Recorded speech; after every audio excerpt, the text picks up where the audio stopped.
Сау саламатсыздар ма қымбаттыларым, таңда жазылған өлеңімді оқып берейін.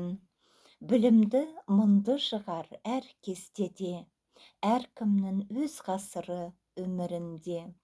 Жазылар тағдыры өміріне, ілімі білімімен қатар жүрген, тарихтан ойып тұрып орын алған яссауи бабамыздың жаралуы, орта жүз керей руынан ғой таралуы.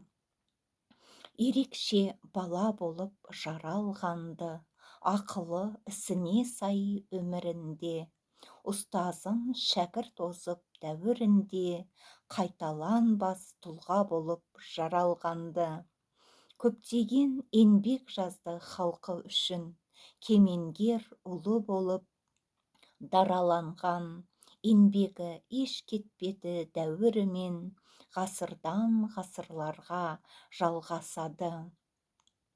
Архитектор, ғалым, ұстаз әр салада қамтыған білімімен әр саланы, көптеген тіл үйретіп, алдыға озды, аралап, саралап салған жолы дара болды. Ғасырға бір туары ұлы адамдар, ерекше нұрын шашып тамсандырар. Нияз әл-Фараби даңқы асқан, ұлыны ұлықтаған көп халық бар.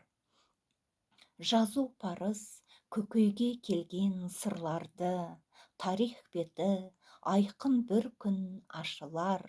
Жазарсын қалған беттері, халқы білер, тарих сөйлер өткенді.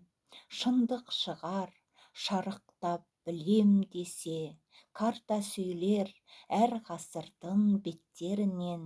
Шежіре жазар, ұрпақ туар, талпынатын, ұлы халық тарихтың сыр шертетін.